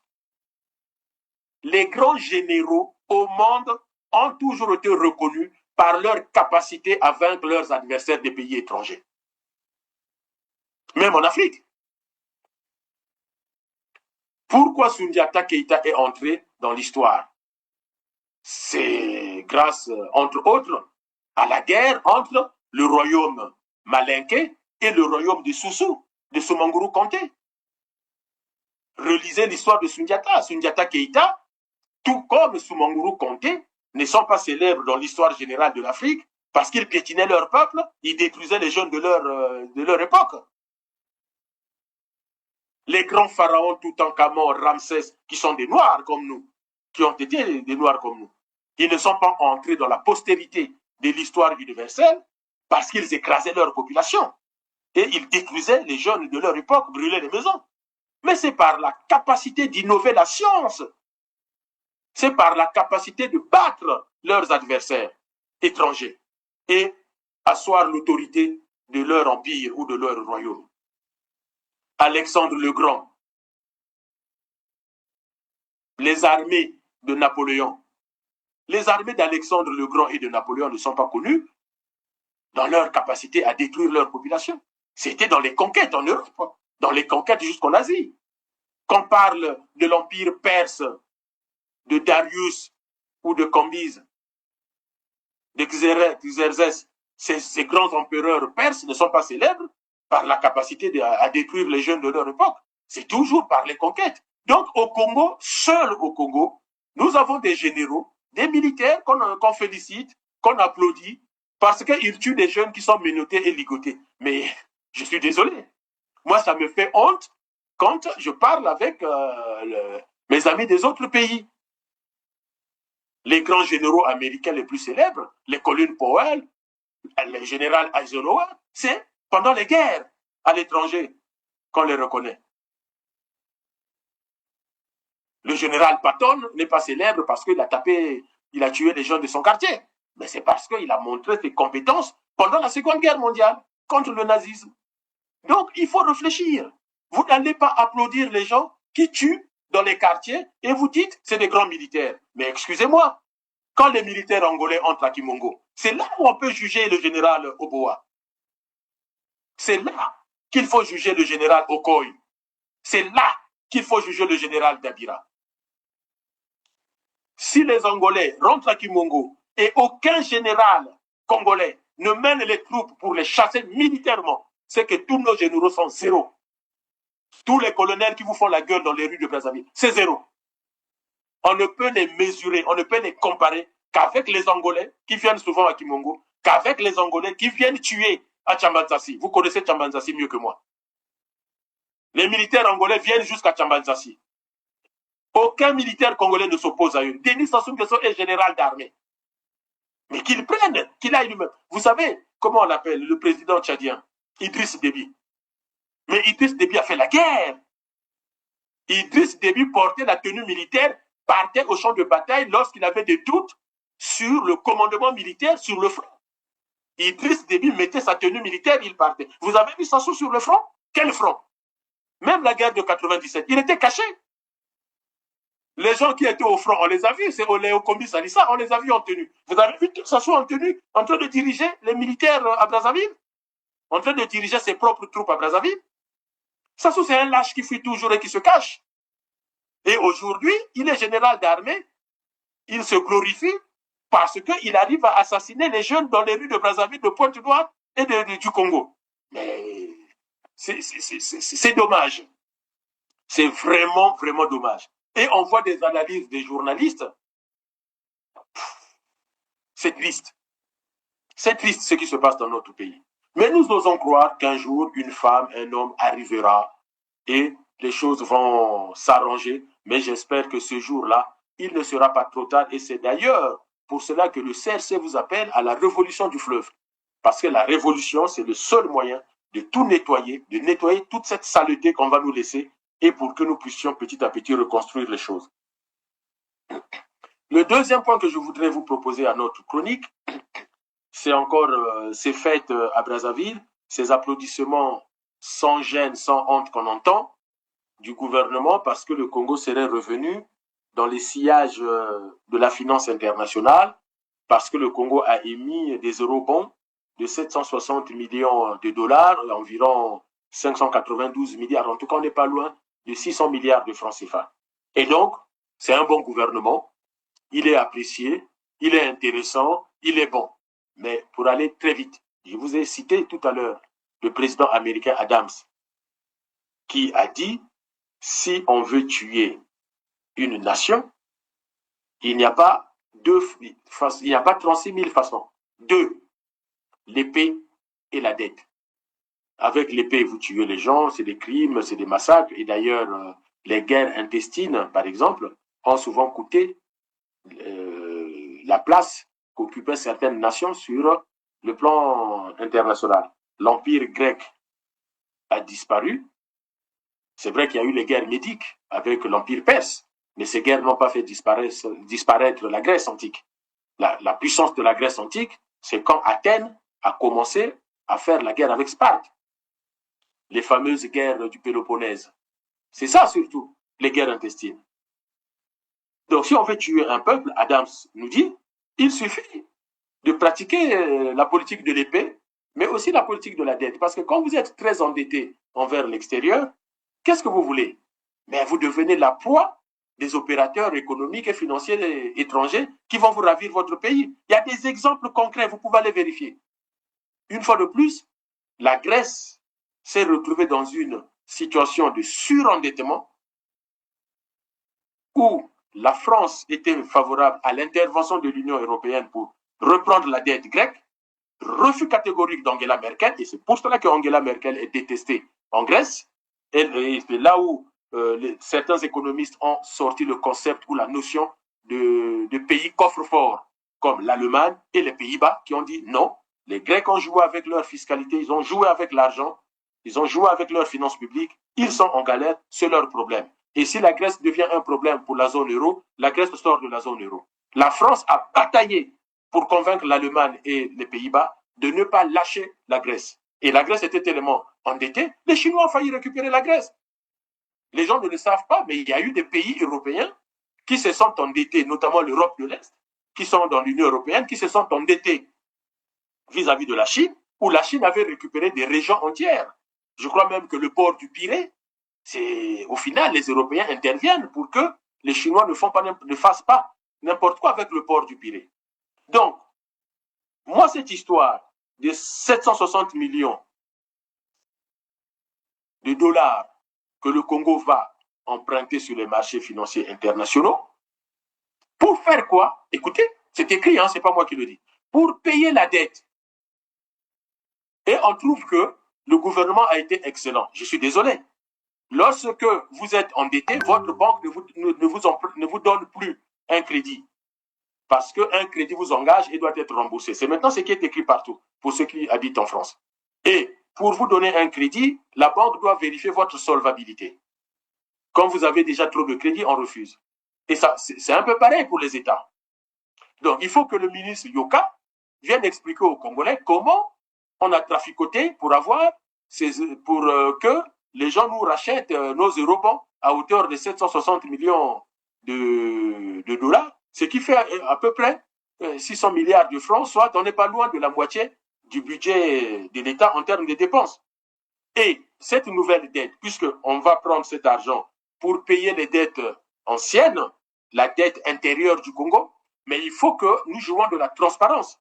Il faut que M. Yoka publie la liste des entreprises à qui l'État congolais doit de l'argent et pourquoi. Pour quel service rendu? Pour que l'on sache ce qui se passe. Parce que cet argent, ça reste quand même une dette pour le contribuable congolais. Sassou va partir, M. Yoka va partir, tous ils vont partir. Ne serait-ce que c'est des mortels, même s'il reste encore 10 ans. Mais ils finiront par mourir. Mais ceux qui vont venir, au nom de quoi ils doivent hériter des dettes pour lesquelles ils ne savent même pas ce qui a été fait. 600 milliards de francs CFA. Pourquoi on n'investit pas cet argent dans l'agriculture, dans l'élevage, dans tous les secteurs producteurs de capitaux, producteurs de bénéfices, dans l'eau, dans l'électricité, dans la scolarité pour former des grands ingénieurs, dans la santé, parce qu'il faut être en bonne santé pour aller travailler, et que les bénéfices générés, ajoutés à une fiscalité qu'on va mettre en place parce que les gens ont des revenus, eux pourront faire face à la fiscalité comme première assiette de l'État, commencer à rembourser la dette.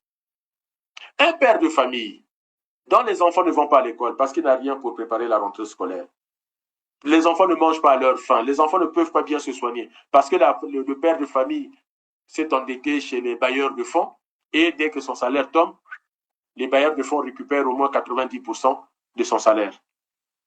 Ce père de famille, est-ce que vous pensez qu'il va avoir des bouffées d'oxygène en allant prêter de l'argent pour payer les dettes anciennes?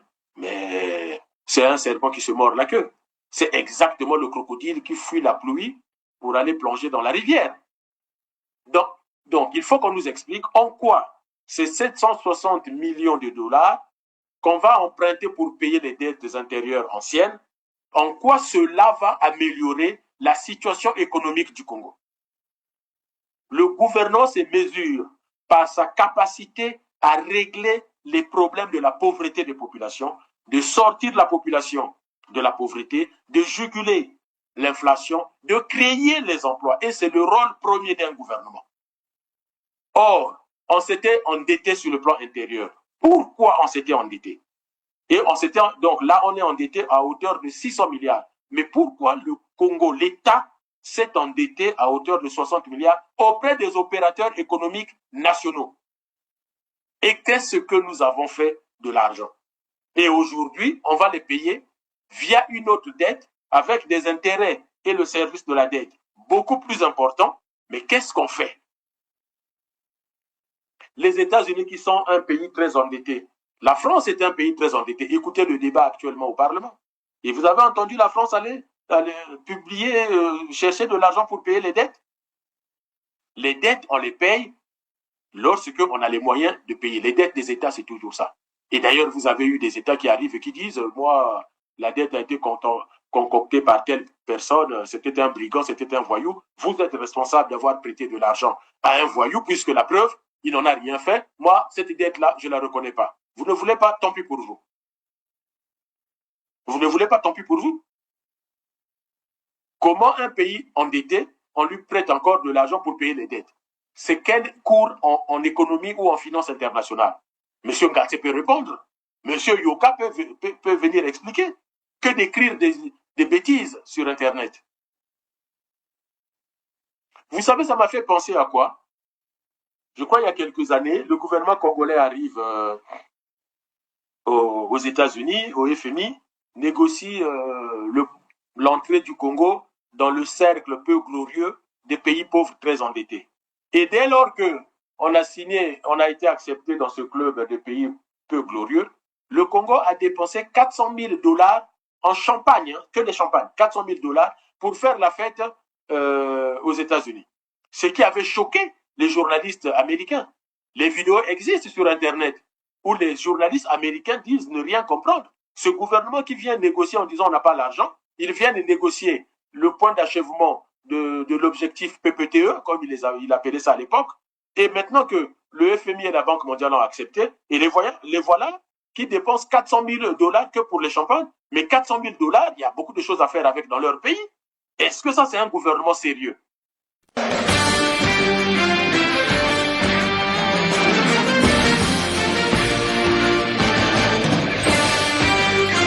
Et le président de l'un des pays les plus pauvres d'Afrique a dépensé 400 000 $ en factures d'hôtel lors de 2 courtes visites à New York l'année dernière. Le Sunday Times de Londres affirme que Denise Sassou Nguesso de la République du Congo, également connue sous le nom de Congo-Brazzaville, a séjourné 2 fois au Waldorf Astoria. Lors d'une visite, son entourage a occupé 44 chambres et a accumulé une facture de 252 000 $, une partie ayant été dépensée en champagne coûteux et autres boissons onéreuses. Plus de 70% des 3 millions d'habitants du pays vivent avec moins de 2 $ par jour, malgré des revenus pétroliers de 2,5 milliards de dollars en 2006. Et l'année dernière, le pays a reçu un important allègement de dettes de la part de la Banque mondiale et du Fonds monétaire international, car il a déclaré être trop pauvre pour honorer ses engagements financiers.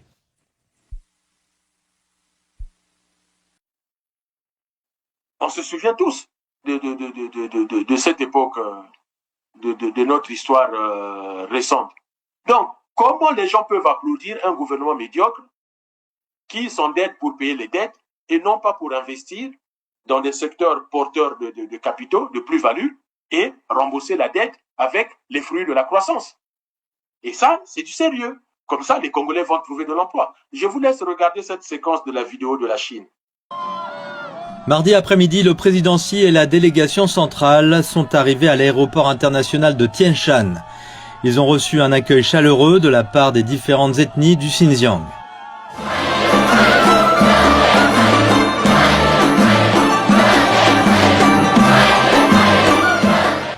Le président Xi est sorti de la cabine et a salué la foule venue l'accueillir avant de descendre les marches de l'avion. Des enfants de la région lui ont offert des fleurs. Des représentants des différentes ethnies vêtus de costumes traditionnels ont chanté et dansé pour lui exprimer leur accueil chaleureux et leurs vœux sincères.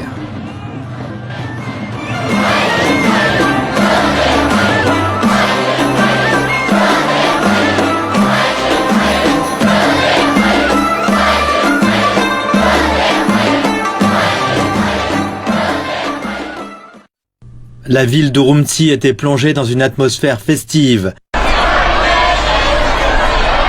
La foule s'est également massée le long des rues pour accueillir le convoi et le président Xi a répondu aux salutations depuis la fenêtre de la voiture.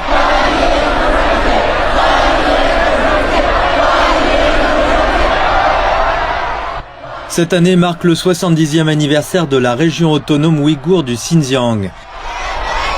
Avec plus de 26 millions d'habitants, le Xinjiang a connu une transformation remarquable au cours des 7 dernières décennies.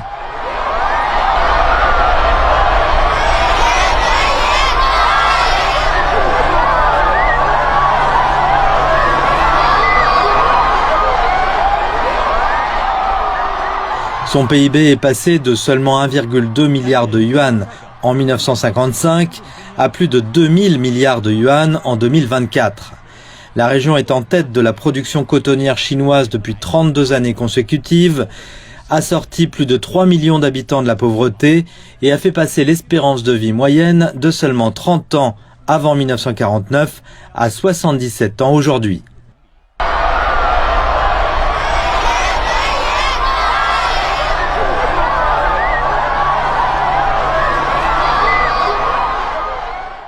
Le commerce, le tourisme et la connectivité continuent de prospérer.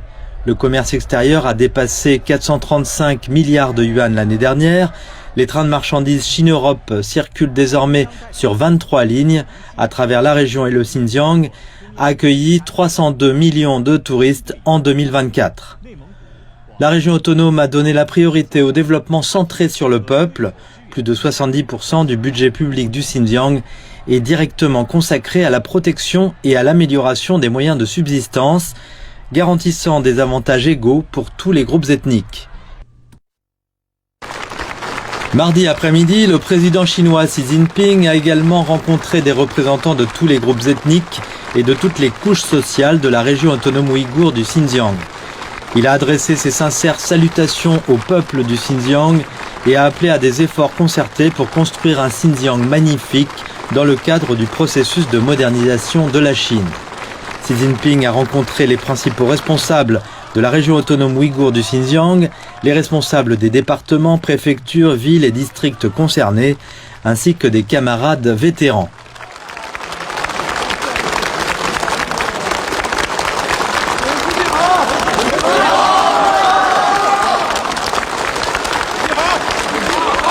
Monsieur Xi a également rencontré des membres de la direction du corps de production et de construction du Xinjiang, des hauts responsables chargés du développement du Xinjiang, des responsables politiques et juridiques, des personnalités religieuses, patriotiques et des représentants des cadres du travail religieux de base. Depuis 1997, la Chine a organisé 12 groupes, totalisant plus de 20 000 fonctionnaires et professionnels pour aider le Xinjiang. Ces groupes ont travaillé dur avec la population du Xinjiang, maintenant la stabilité grâce à l'unité, nourrissant la culture, stimulant la prospérité et facilitant le développement à long terme de la région. Dans l'après-midi, le président Xi a rencontré des officiers supérieurs ayant le grade de colonel ou supérieur des troupes stationnées à Urumqi, ainsi que des modèles locaux de la base et du personnel civil. Au nom du comité central du PCC et de la commission militaire centrale, il a adressé ses sincères salutations à tous les officiers et soldats stationnés au Xinjiang avant de prendre une photo de groupe. Dans cette région chinoise, il y a beaucoup d'autres problèmes. Moi, je ne dis pas que c'est parfait, attention. Mais écoutez comment on explique. Qui stimule ce développement, ce progrès, la baisse du chômage, la maîtrise de l'inflation? C'est le pouvoir. Mais attention, attention. Les robots que vous voyez là, ces robots, ce ne sont pas des entreprises d'État. Ce ne sont même pas des entreprises publiques. C'est des privés. Des privés qui ont étudié, qui proposent, qui travaillent avec l'État. Même aux États-Unis, c'est comme ça. Regardez comment Donald Trump va défendre les entreprises américaines. Les entreprises qu'on appelle les GAFA, Google, Amazon, Facebook et autres, ce ne sont pas des entreprises d'État, c'est des privés. Mais regardez, à chaque fois que l'Europe veut mettre une taxe sur les GAFA, le gouvernement américain monte au créneau. Mais c'est le rôle de l'État. Chez nous, qu'est-ce que Collinet nous a dit? Ah non, non, non, les Congolais ont trop l'habitude de tout attendre de l'État. Pourquoi ils ne se débrouillent pas? Ah bon? Monsieur Collinet Makosso, donnez-moi le nom d'un pays où on laisse le peuple se débrouiller tout seul. Si le Premier ministre veut un débat, je suis disponible.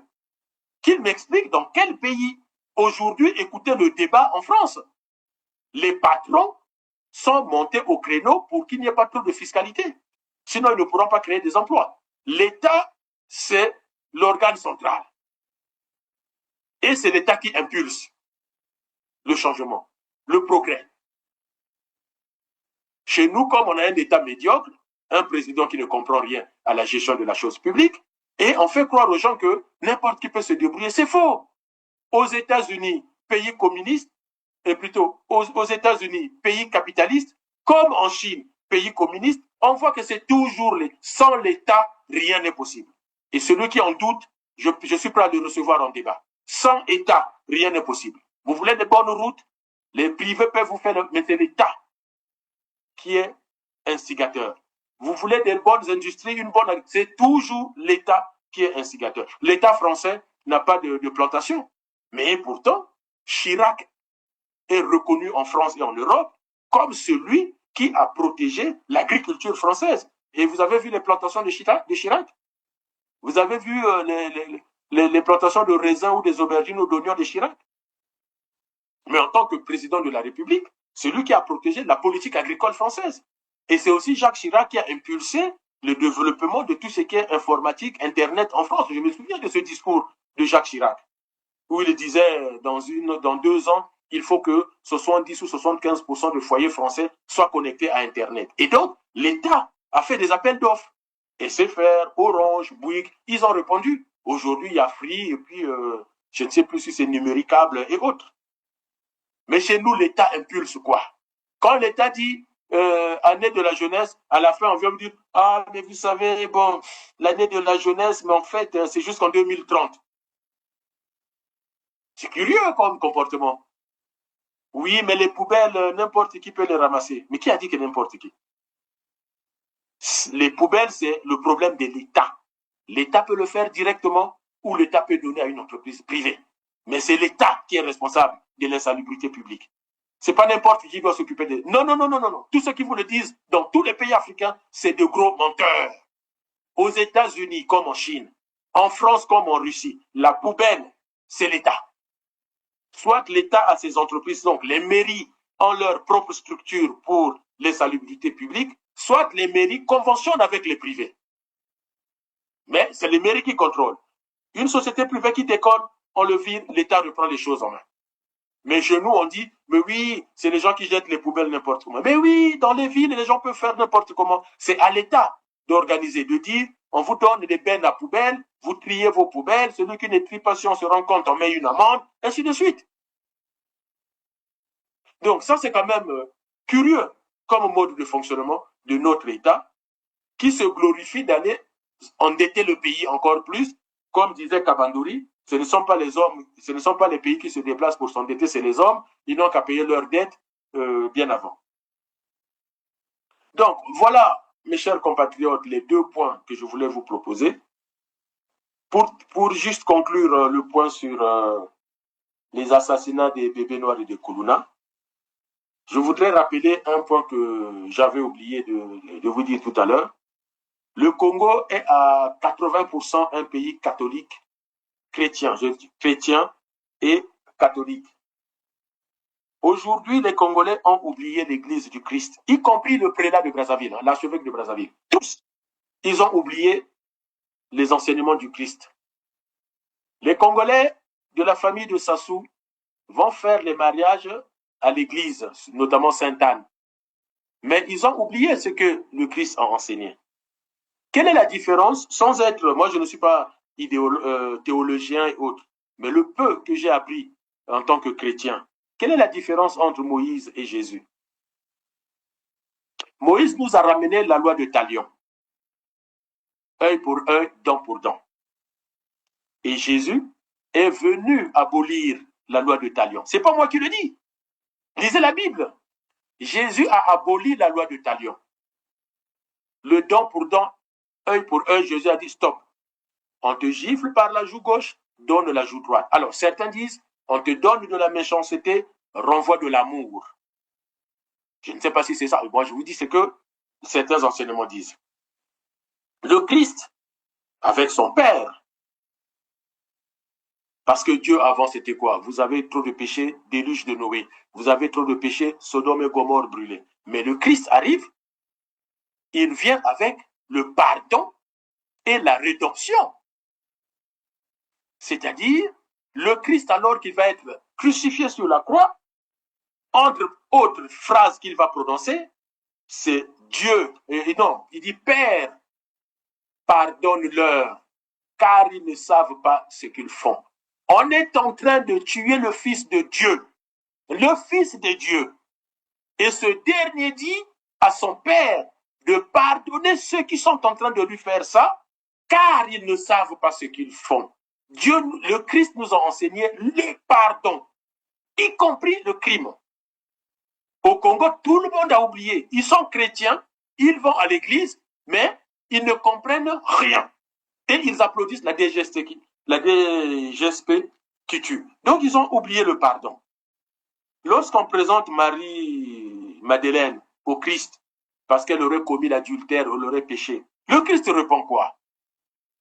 Que celui qui n'a jamais péché jette la première pierre. Que celui qui n'a jamais péché. Sassou est ému par les crimes de Kuluna, lui qui tue depuis les années 70. Sassou est ému par les crimes de Kuluna, mais lui, il tue depuis 1970. Diawara, Ngwabi, Ikoko, Kimwalakaya, Pierre-Onga. Mais la liste est longue des crimes qu'on impute à Sassou.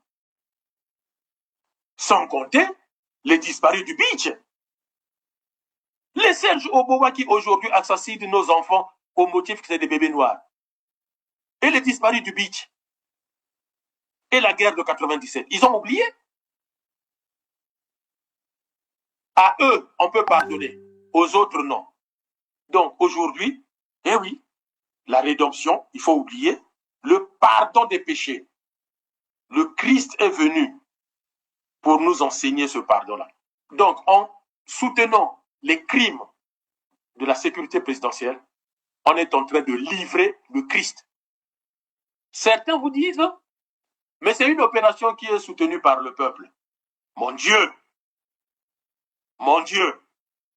si Sassou Nguesso, si Koliné Makosso, si un seul membre du gouvernement, un leader politique au Congo, vous dit que comme l'action est soutenue par le peuple, le pouvoir a raison, alors vous n'allez jamais avancer. Le pouvoir agit toujours selon les principes du droit et selon la conscience, jamais à la demande du peuple. Le peuple, c'est lui qui a livré le Christ. Le peuple, la populace, c'est le peuple qui a livré le Christ. Le peuple n'est jamais et rarement du côté de ceux qui vont faire du bien. Moïse a sorti les enfants d'Israël de la servitude d'Égypte. Historiquement, on a démontré le contraire, mais je vous récite les enseignements bibliques. Mais les mêmes qu'il a sortis, il leur a dit, je vais sur le mont Sinaï, je reviens. Quand Moïse descend, qu'est-ce qu'il croise? Mais il croise une population qu'il a sortie de l'Égypte, qui le renie, qui le bafoue. Mais Moïse n'a pas renoncé à son sacerdoce. Parce que le peuple lui a dit, nous maintenant, notre Dieu, c'est la statuette qu'on a construite, ce n'est plus le Dieu unique. Mais Moïse a continué son travail jusqu'à ramener le peuple juif à la croyance du Dieu unique. Un pouvoir peut écouter le peuple, mais le pouvoir ne fait pas toujours ce que le peuple demande. Ça, c'est pas possible. Si un pouvoir le fait, ce n'est pas un pouvoir. C'est une pagaille. Donc, se cacher derrière le peuple en disant le peuple soutient cette opération, mais c'est faux. Mais le peuple demande qu'on intervienne à Kimongo quand les militaires angolais entrent. Le peuple veut récupérer les îles du fleuve Congo qu'on a perdues, occupées par des voyous de la RDC. Pourquoi les Oboa n'y va pas? Faisons très attention lorsque nous parlons des affaires de l'État. Ce sont des affaires sérieuses qui doivent être traitées au niveau du cadre réglementaire, du cadre juridique, du cadre constitutionnel, et ce n'est pas du bricolage Motona Moto Abongisa. Non, ces histoires de Sassou avec Motona Moto Abongisa ou Koliné Makosso dit chacun peut se débrouiller, c'est faux. La preuve, on n'y arrive pas. Mais parce que le pouvoir est incapable d'asseoir un état de droit à tous les niveaux. Éducation, santé, finances publiques, environnement, on n'y arrive pas. Donc, c'est très important qu'à un moment donné, les Congolais puissent s'arrêter une seconde et se dire, mais qu'est-ce qui se passe dans notre pays? Comment on en est arrivé là? Qui en est responsable? Et qu'est-ce qu'on fait en 2026? On continue avec la même médiocrité ou on dit dégagisme collectif? Voilà, mes chers amis, chers compatriotes à travers le monde, ce que je voulais échanger avec vous à travers cette chronique. J'espère que vous allez être nombreux à liker, à commenter, à émettre des analyses, des critiques, et qu'ensemble, nous puissions avancer pour faire de sorte que notre pays ne disparaisse pas. Je vous souhaite de passer une très belle journée et je vous dis à bientôt dans nos prochaines chroniques.